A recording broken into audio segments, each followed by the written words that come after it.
Hello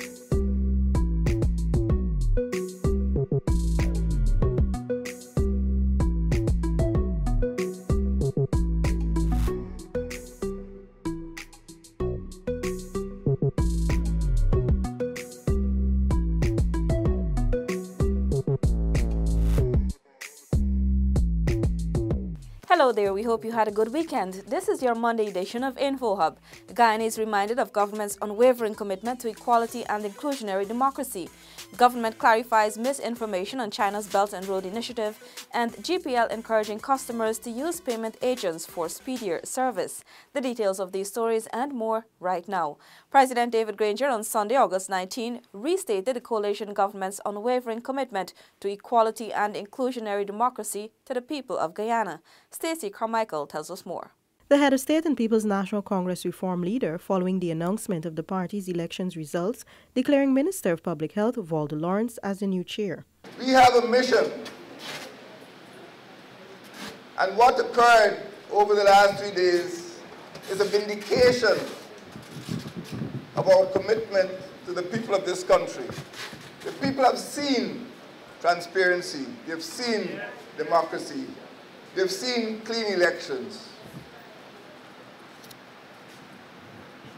We are going into the future with eyes wide open. President Granger called on citizens to continue trusting the administration as it leads Guyana into 2020 and beyond, as it works diligently to achieve the good life.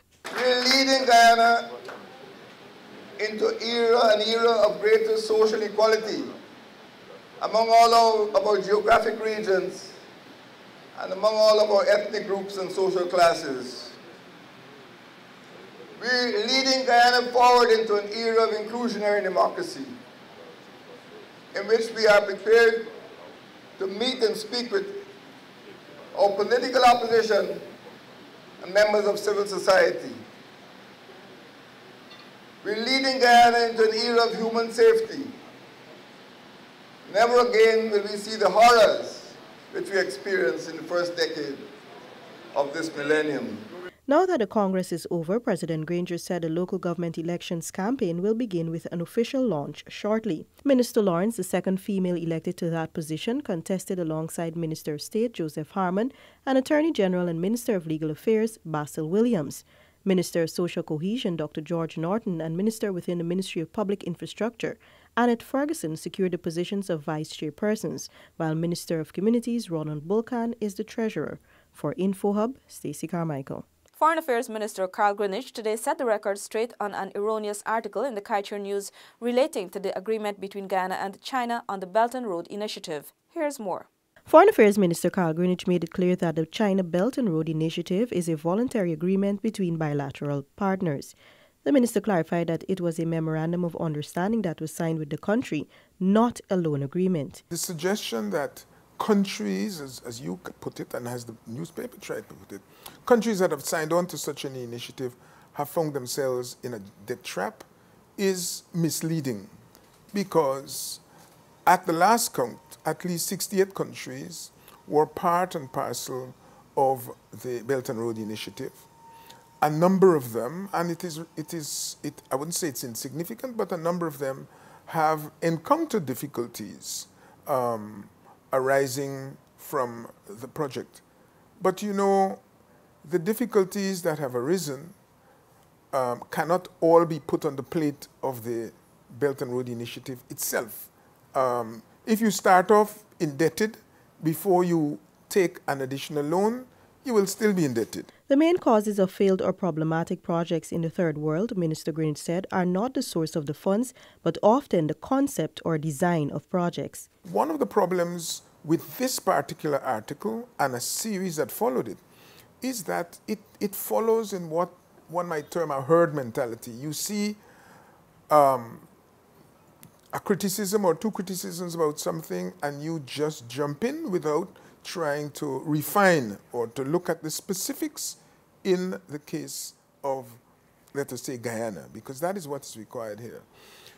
In general, there are debates about indebtedness or about aid. That is, there are some persons who criticize any aid whatsoever, arguing that aid leads to a weakening of fiscal and policy incentives for countries to do their own thing properly.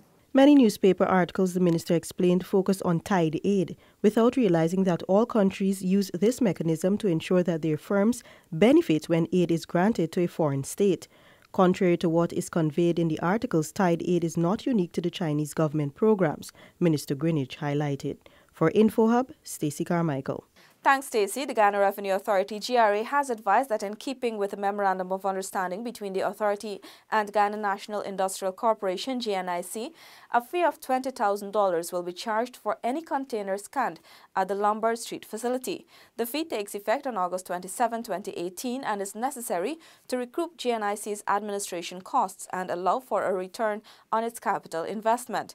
Importers and exporters are advised that the GRA will waive the fees associated with manual inspections for containers scanned. Persons seeking more information can contact the GRA on telephone numbers 223-5887 or 223-9789. On the utility front, the Guyana Power and Light Incorporated is encouraging customers to use its agents to pay bills and assures that the information is updated in a timely manner. Paul McAdam tells us more.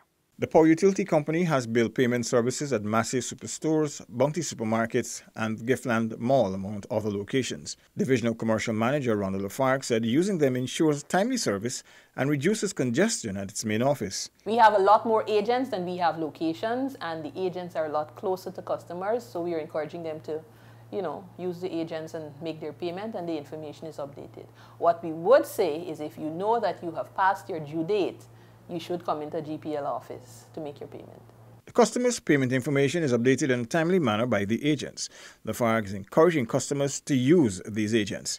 The information is updated within 24 hours. Monday to Friday within 24 hours on the weekend, but we are looking at ways to improve that to encourage our customers to use our agent. GPL is currently on a drive to improve both its electricity reliability and customer service. It recently launched a nationwide survey of its assets, conducted several outreaches, and will soon launch an online and WhatsApp platform to communicate with its customers. Paul McAdam for InfoHub. Mommy, you can't smoke in the room. You can get the baby sick. She can't get sick. I lock up in this room. She's over there. Mommy, you never heard about third-hand smoking? That is when the smoke gets into the fabric, like the chair and upholstery, and it still affects people that comes in the room. First it was second-hand smoke. Now it's third-hand smoke. Mommy, you know I love you, and I want to see you quit. I don't want baby to have developmental problems like asthma and lung disease. Let's all work together to prevent cigarette smoking-related illnesses. Thanks for staying with us. Infrastructural projects in East Berbice Quarantine are 50% complete, according to Regional Chairman David Armagon. Here are the details. The chairman gave the update last Wednesday during the launch of Berbice Exposition 2018. Over 75% of the projects that we have allocated to do for this year. In fact, over 50% has been completed already, and we are now moving into the other 50%. The thing is, most of the projects that we do in education, which is now taking place, has to be done during the time when school is closed. And so hopefully before school is reopened in the first week of September, we would be able to complete all those projects that we have allocated to the schools. Armagon explained works are ongoing in the agri-sector. We are rehabilitating dams that have been destroyed during the rainy season so that farmers who are now reaping paddy can be able to access dams to bring out their produce. We have allocated money for that. We are in the process of starting that now. We are also doing lots of work in the drainage and irrigation system to make sure that in the rainy season we don't have much flooding. He also explained roads are being built and repaired. It is projected all works will be completed as scheduled. For InfoHub, Anara Khan. Minister of Public Telecommunications Catherine Hughes today in a mid-year review said the main focus of the ministry has been on training and education of citizens on the use of information and communication technology, ICT. The minister said the long-term goal is to ensure every citizen attains basic level computer literacy. Thus far, an impressive array of training interventions was completed in the first half of 2018. Institutions such as the Linden Technical Institute and Ramvelt Children's Home, as well as children in Caledonia, West Coast Demerara, have benefited from training. More on this story in tomorrow's news. Stakeholders in the automotive industry recently participated in a consultation on used vehicles pre-shipment inspection.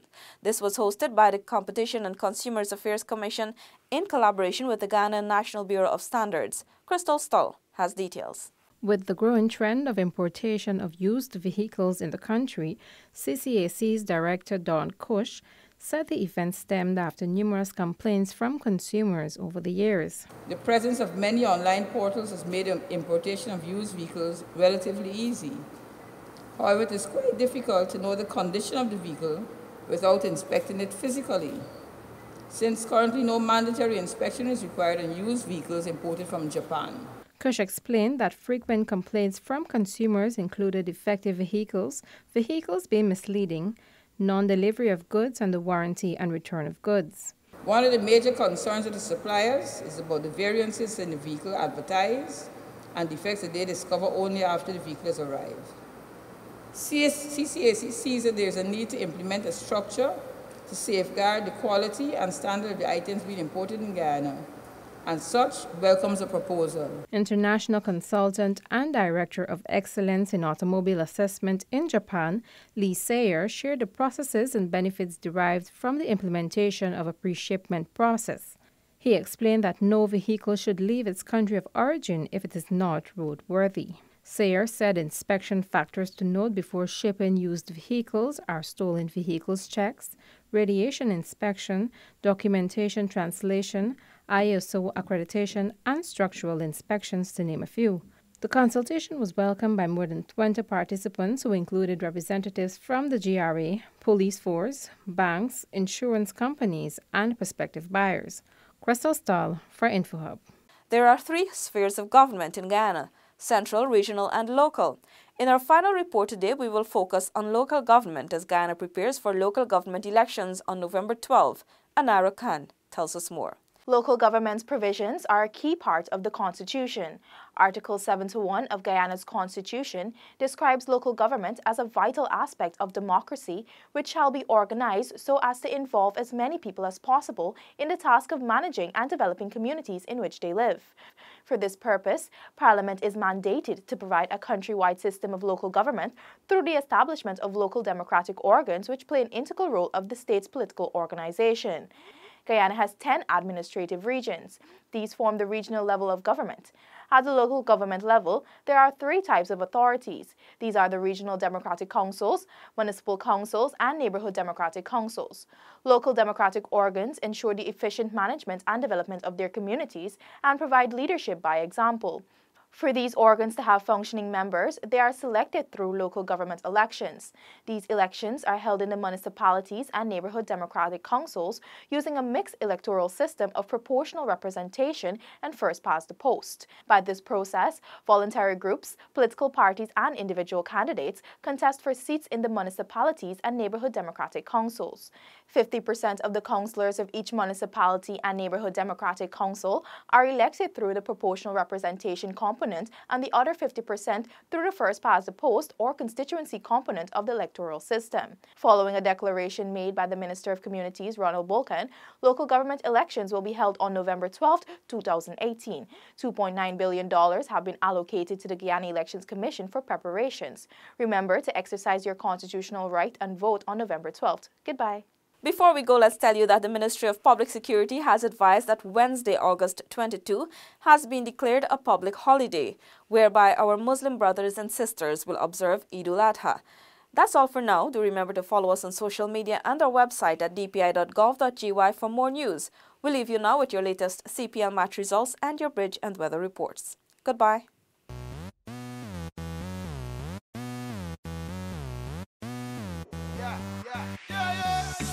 Wave your hand, wave your hand, wave your hand, and it's a Caribbean. Wave your hand, wave your hand, wave your hand, from your one number one. For me ready for the competition. You not take intimidation. Ready, woman.